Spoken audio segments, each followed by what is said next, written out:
በእስራኤልና በሊባኖስ ድንበር ላይ ያንዣበበው የጦርነት ሰማይ በየዕለቱ በሞትና በውድመት ጭስ እየተጋረደ የቀጠናው ሰላም በከባድ ማዕበል ውስጥ ይገኛል። ዛሬ በድንበር ቀጠናው የሚሰማው የፍንዳታ ጩኸት፣ ሰማዩን የሚቀደው የአየር መከላከያ ሚሳኤሎች ብልጭታና የሳይረን ድምፅ ተራ ወታደራዊ ግጭት ሳይሆን የሁለቱም ሀገራት ሕልውናና የወደፊት ዕጣ ፈንታ የሚወስን ትልቅ ቀውስ መሆኑን እያመላከተ ይገኛል። ይህ ውጥረት ከወትሮ በተለየ መልኩ እጅግ አሳሳቢ ወደሆነና ትንበያ ወደማይቻልበት አዲስ ምዕራፍ መሸጋገሩን የሚያሳዩ በርካታ ክስተቶች በየዕለቱ እየተመዘገቡ ይገኛሉ። በአንድ በኩል የእስራኤል መከላከያ ኃይል ከዓመታት በኋላ ለመጀመሪያ ጊዜ የሊታኒ ወንዝን ተሻግሮ ወደፊት በመገስገስ የደቡብ ሊባኖስ ቁልፍ የኢኮኖሚና የባህል ማዕከል ወደምትባለው የነባቴ ከተማ መጠጋቱ የጦርነቱን መልክና የድንበር ስትራቴጂውን ሙሉ በሙሉ ቀይሮታል። በሌላ በኩል ደግሞ ሄዝቦላህ ባህላዊውን የውጊያ ስልት በማዘመን ፈርስት ፐርሰን ቪው የተገጠመላቸው ዘመናዊ ድሮኖች እንደ ዋነኛ የጥቃት መሳሪያ በመጠቀም በድንበር አካባቢ በሚገኙ የእስራኤል ወታደራዊ ይዞታዎች ላይ አስደንጋጭ ጥቃቶችን መሰንዘርም ጀምሯል። ይህ የቴክኖሎጂ ሽግግር ወታደሮችን ለአደጋ ሳያጋልጡ ጠላትን በከፍተኛ ትክክለኛነት የማጥቃት አቅምን የፈጠረ ሲሆን በሰሜን እስራኤል ከተሞች ላይ ሳይቀሩ እየዘነቡ ያሉ መጠነ ሰፊ የሮኬት ጥቃቶች ደግሞ ቀደም ሲል የነበሩ የተኩስ አቁም ስምምነቶችን ተሰባሪነትና የሰላሙን ተስፋ መሟጠጥ በግልጽ ያሳያሉ።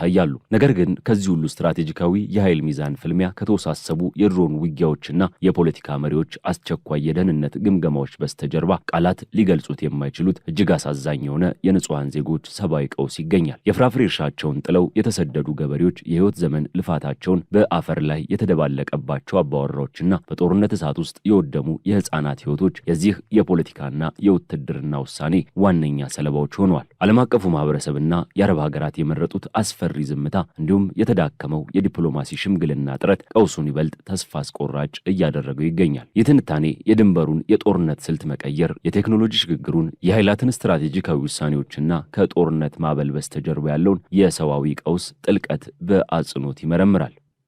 ይህ አባይ ሪፖርት ዓለም አቀፍ ትንታኔ ነው። የዓለምን ፖለቲካ በሰፊ የምንዳስስበት መድረክ። ለቻናላችን አዲስ የሆናችሁ ሰብስክራይብ በማድረግ አብራችሁን ቆዩ። በእስራኤልና በሊባኖስ ድንበር ላይ ያንዣበበው የጦርነት ዳመና በየዕለቱ መልኩን እየቀየረ የሁለቱም ሀገራት ሰማይ በሞትና በውድመት ጭስ እየጠቆረ ይገኛል። ይህ ቀውስ አሁን ላይ ከወትሮ የተለየና እጅግ አስፈሪ ወደሆነ አዲስ ምዕራፍ መሸጋገሩን የሚያሳዩ በርካታ ክስተቶች እየተስተዋሉ ነው። በግጭቱ ቀጠና የሚሰማው የፍንዳታ ድምፅ፣ የሰማዩን ጸጥታ የሚቀደው የአየር መቃወሚያ ጩኸት፣ እንዲሁም በየስፍራው የሚታየው የንጹሐን እንባና የፈረሱ ቤቶች ፍርስራሽ የቀጠናውን የፖለቲካና የወታደራዊ ውጥረት ጥግ እያመላከቱ ነው። ከዚህ የጦርነት ትርምስ ጀርባ እያንዳንዱ ተወርዋሪ ሮኬትና እያንዳንዱ የድሮን ጥቃት የራሱ የሆነ ስትራቴጂካዊ መልእክትና ሰፊ ሰብአዊ ቀውስን አዝሎ ይጓዛል። ድቅድቁን የሌሊት ጨለማ ሰንጥቆ የመጣው የሄዝቦላ ፈርስት ፐርሰን ቪው ወይም የቅርብ እይታ ቴክኖሎጂ የተገጠመለት ድሮን በደቡባዊ ሊባኖስ በሚገኝ የእስራኤል ወታደራዊ ይዞታ ላይ አውዳሚ ጥቃትን ሰንዝሯል። ይህ በከፍተኛ ትክክለኛነት የተፈጸመው ጥቃት በስፍራው የነበሩትን ወታደሮች ያልጠበቁት አደጋ ውስጥ የከተተ ሲሆን የእስራኤል መከላከያ ኃይል እንዳረጋገጠው የጥቃቱ ሰለባ ከሆኑት መካከል የ21 ዓመቱ ስታፍ ሳጅን ማይክል ታይክን ይገኝበታል። ከአሽኬሎን ከተማ የመጣውና በሊቃኑ የጊቫቲ ብርጌድ የስለላ ክፍል ውስጥ ያገለግል የነበረው ወጣት ወታደር ድሮኑ ኢላማውን ሲመታ ህይወቱን አጥቷል። ከእርሱ በተጨማሪ ሌሎች 4 የእስራኤል ወታደሮች ቀላል የመቁሰል አደጋ ደርሶባቸው ለሕክምና ወደ ሆስፒታል እንዲወሰዱ ተደርጓል። ይህ ክስተት ሄዝቦላ በዘመናዊ የድሮን ቴክኖሎጂ ላይ ያለውን ትምክህትና ወታደሮቹን ለአደጋ ሳያጋልጥ ከሩቅ ሆኖ ጠላትን የማጥቃት አቅሙን በሚገባ ያሳየበት አጋጣሚ ሆኗል። ይህ በእንዲህ እንዳለ የአልአረቢያ ዘገባ እንዳመላከተው በደቡባዊ ሊባኖስ በተንቀሳቃሽ ወታደራዊ ተሽከርካሪ ላይ በተሰነዘረ ሌላ ጥቃት አንድ የእስራኤል መኮንንና አንድ ወታደር በከፍተኛ ሁኔታ ቆስለዋል። እነዚህ ተከታታይ ጥቃቶች የሚያሳዩት ሄዝቦላ የድሮን ጦርነትን እንደ ዋነኛ የውጊያ ስልት አድርጎ መውሰዱን ነው። የቡድኑ የጦር መሳሪያ ማከማቻ ዋነኛ አካል የሆኑት እነዚህ ድሮኖች ከሰማይ ሆነው የእስራኤልን ወታደራዊ እንቅስቃሴዎች ለመቆጣጠር፣ ለማስፈራራትና ኢላማዎችን በከፍተኛ ጥንቃቄ ለመምታት እያስቻሉት ይገኛሉ።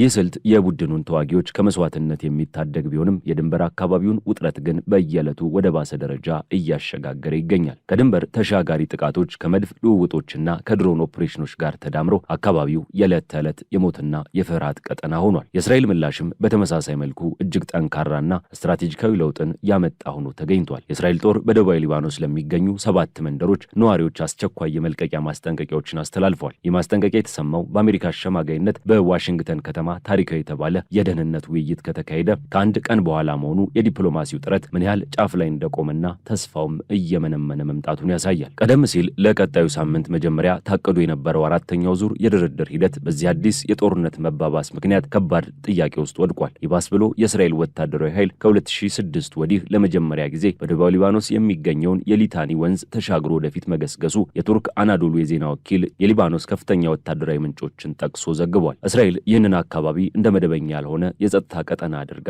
ያወጀችው ሲሆን ጦሯም አሁን ላይ ቁልፍ ወደሆነችው የነባቴ ከተማ ዳርቻዎች መጠጋቱ ተገልጿል። ነባቴ ለደቡብ ሊባኖስ የኢኮኖሚና የባህል ማዕከል ከመሆኗን ባሻገር ለሺያው ማህበረሰብ እንደ ትልቅ የመቋቋም ተምሳሌት የምትታይ ከተማ ነች። የዚህች ከተማ በእስራኤል ኃይሎች መከበብ ወይንም መውደቅ በጦርነቱ ታሪክ ውስጥ ትልቅ የለውጥ ምዕራፍ የሚከፍትና ማንኛውንም የተኩስ አቁም ስምምነቶች ህልም ብቻ አድርጎ የሚያስቀር አደገኛ እርምጃ ተደርጎም ይወሰዳል። ከዚህ ሁሉ ወታደራዊና ፖለቲካዊ ትርምስ ጀርባ ግን ቃላት ሊገልጹት የማይችሉት እጅግ አሳዛኝ የሆነ የንጹሃን ዜጎች ሰብአዊ ቀውስ ይገኛል። 8 አባላት ያሉት አንድ የሶሪያውያን ቤተሰብ አውሮፕላን ባደረሰባቸው ጥቃት ሳቢያ የዚህ ጦርነት ሰለባም ሆነዋል። ከቤተሰቡ አባላት አንዱ በሰጠው አስተያየት ይህ አካባቢ ምንም አይነት ወታደራዊ እንቅስቃሴ የሌለበት ገበሬዎችና የጉልበት ሰራተኞች ብቻ የሚኖሩበት የፍራፍሬ እርሻ ስፍራ መሆኑን ገልጾ እነርሱም የተሻለ ህይወትን ለመምራት ሲሉ ብቻ እዚያ እንደሚገኙ በምሬት ተናግሯል። ሌላ በኩል ደግሞ የአካባቢው ነዋሪ የሆኑት አሊ አመር የተባሉ ግለሰብ ዓለም አቀፉ ማህበረሰብና በተለይም የአረብ ሀገራትን ዝምታ በከፍተኛ ቁጣ አውግዟል። ማንም እስራኤልን ተጠያቂ እያደረጋት አይደለም ያለው አሊ የአረብ ሀገራት ቢያንስ እየተፈጸመ ያለውን ግፍ እንዲመለከቱ ተማጽኗል። ዛሬ የሊባኖስ የጋዛና የፍልስጤም ልጆች እያለቁ ነው፣ ነገ ደግሞ የሌሎች ልጆች ሊሆኑ ይችላሉ በማለት ጠላት በህፃናት በሴት ወይንም በሌላ ማንም መካከል ልዩነት እንደማያደርግ አስረግጦ ተናግሯል። በሞት በረዶ ቤት ውስጥ የተደረደሩትን የ7 ወይንም 8 ህፃናትን አስክሬን እንደ ማሳያ በማቅረብ የተናገረው ቃል የጦርነቱን አስከፊነት ልብ በሚሰብር ሁኔታ ያሳያል። የአንሳሬ ነዋሪ የሆነው ሁሴን አሊ ሐውራኒ ታሪክም የዚሁ ስቃይ አካል ነው። የእስራኤል ጦር የመልቀቂያ ማስጠንቀቂያን በሰጠ በአንድ ሰዓት ጊዜ ውስጥ አካባቢውን ለቆ ወደ ሳይዶን ከተማ የባህር ዳርቻ ኮርኒሽ መሸሹ ይናገራል። ሁኔታዎች ረገባሉ ብሎ አስቦ ቤቱን ለመመልከት ሲመለስ ግን ያገኘው ነገር የህይወቱን ልፋት ሁሉ ያመከነ ውድመት ነበር። በመሬት ወለል ላይ የሚገኘው ቤቱ ሙሉ በሙሉ ፈርሶና ለኑሮ የማይመች ሆኖ ማግኘቱን በማሳየት የጦርነቱን ጥፋት ባይኑ በብረቱ እንደተመለከተ መስክሯል። እነዚህ የንጹሃን ታሪኮች ጦርነቱ በቁጥርና በካርታ ላይ ከሚታየው ወታደራዊ ስትራቴጂ ባሻገር ምን ያህል የሰዎችን ህይወት ተስፋና ትውስታ እያወደመ እንደሚገኝ ቁልጭ አድርገው የሚያሳዩ ሕያው ምስክሮች ናቸው። የእስራኤልን ጦር ወደ ደቡብ ሊባኖስ መገስገስ ተከትሎ ሄዝቦላህ የወሰደው የአጸፋ እርምጃ የሰሜን እስራኤልን ሰማይ በእሳት አጥለቅልቆታል። ከሊባኖስ የተተኮሱት ያልተጠበቁና እጅግ ግዙፍ የሆኑ የሮኬት ጥቃቶች የሰሜን እስራኤል ከተሞችን በድንጋጤና በግርግር አናውጠዋቸዋል። ተከታታይ የሆኑ የአደጋ ጊዜ ሳይረን ጩኸቶች ነዋሪውን ወደ መጠለያዎች እንዲሮጥ ያስገደዱ ሲሆን የደህንነት ስጋቱም ከመቼውም ጊዜ በላይ አሻቅቧል። ይህ ሁኔታ በእስራኤል ከፍተኛ ፖለቲካና ወታደራዊ አመራሮች ዘንድ ከባድ የሆነ ድንጋጤንም ፈጥሯል። ጠቅላይ ሚኒስትር ቤንያሚን ኔታንያሁ ከመከላከያ ሚኒስትሩ እስራኤል ካትዝ ከጦር ኃይሎች ጠቅላይ አዛዥ ሄርዚ ሃሊቪ እና ከሌሎች የሰሜን እዝ ከፍተኛ የጦር መኮንኖች ጋር በመሆን አስቸኳይ የደህንነት ግምገማ ስብሰባን ጠርተዋል። የስብሰባ ጦርነቱ በሊባኖስ በኩል እጅግ አደገኛ ወደሆነና መቆጣጠር ወደሚያዳግት ምዕራፍ ሊሸጋገር ይችላል የሚለውን ስጋት ጎልቶ እንዲወጣም አድርጎታል። ቻናል 12 የተባለው የእስራኤል የቴሌቪዥን ጣቢያ እንደዘገበው የእስራኤል ጦር በጥቃቱ መጠን ብቻ ሳይሆን ሄዝቦላህ የወሰደው ፈጣን የስትራቴጂ ለውጥ አይቶ በእጅጉ ተገርሟል። እስራኤል በደቡብ ሊባኖስ የምድር ጦር እንቅስቃሴዋን ማስፋቷን ተከትሎ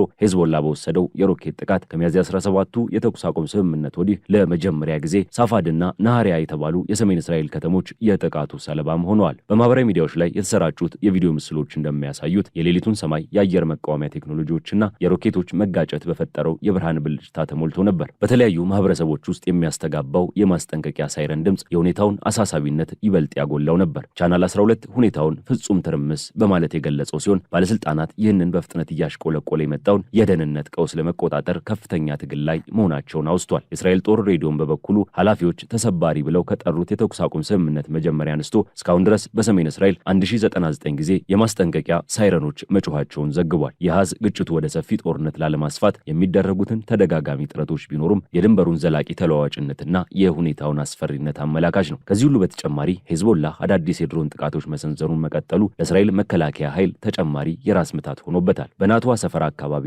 በጋሊሊ የደን ወታደራዊ ካምፕ ላይ ያነጣጠሩ የድሮን ጥቃቶች መፈጸማቸውን ቡድኑ በይፋ አሳውቋል። ሄዝቦላህ ሰው አልባ አውሮፕላኖችን የመጠቀም አቅሙን በከፍተኛ ሁኔታ ማሳደጉ የእስራኤል ኃላፊዎችን እንቅልፍ የነሳ ጉዳይ ሆኗል። እነዚህ ድሮኖች አነስተኛ መጠን ያላቸውና በራዳር በቀላሉ የማይታዩ በመሆናቸው ወደ ኢላማቸው ከመድረሳቸው በፊት አስቀድሞ ለማወቅና ለማምከን እጅግ አስቸጋሪ መሆናቸውን የእስራኤል ባለስልጣናት ደጋግመው አምነዋል። ይህ የቴክኖሎጂ ሽግግር ጦርነቱን ከባህላዊው የመድፍና የሮኬት ልውውጥ አልፎ እጅግ ውስብስብና ትንበያ ወደማይቻልበት አዲስ የውጊያ መስክ ቀይሮታል። በአጠቃላይ ከዚህ መረዳት የሚቻለው በሁለቱ ኃይሎች መካከል ያለው ግጭት ከቀን ወደ ቀን መፍትሄ ከማግኘት ይልቅ ይበልጥ እየተወሳሰበና እየተካረረ መምጣቱን ነው። የሂዝቦላህ የዘመናዊ ድሮኖች አጠቃቀም የእስራኤል ጦር ከሊታኒ ወንዝ ባሻገር ማለፍና የነባቴ ከተማን አደጋ ላይ መጣል እንዲሁም በንጹሃን ዜጎች ላይ እየደረሰ ያለው ሰቅጣጭ የሰብአዊ መብት ጥሰትና ሰቆቃ የቀጠናውን የወደፊት ዕጣ ፈንታ በከፍተኛ ጨለማ ውስጥ የከተተው ነው። የፖለቲካ መሪዎቹ አስቸኳይ ስብሰባዎችና የጦር አዛዦች ስትራቴጂካዊ ለውጦች ሰላምን ከማምጣት ይልቅ ለቀጣዩ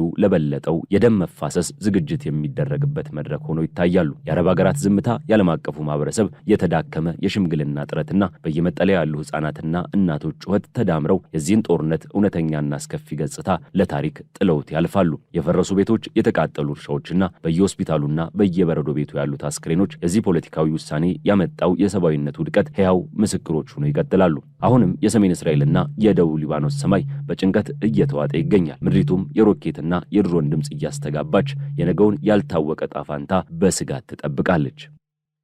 የዛሬው ዓለም አቀፍ ትንታኔያችን በዚሁ ተቋጨ። ስለተከታተላችሁን እያመሰገንን ለቻናላችን አዲስ የሆናችሁ ሰብስክራይብ በማድረግ ቤተሰብ እንድትሆኑ እንጋብዛለን። ከሰዓታት በኋላ በሌላ ዓለም አቀፍ ጉዳይ እስከምንገናኝ ሰናይ ጊዜ ገናኝ ሰናይ ጊዜ ገናኝ ሰናይ ጊዜ ገናኝ ሰናይ ጊዜ ገናኝ ሰናይ ጊዜ ገናኝ ሰናይ ጊዜ ገናኝ ሰናይ ጊዜ ገናኝ ሰናይ ጊዜ ገናኝ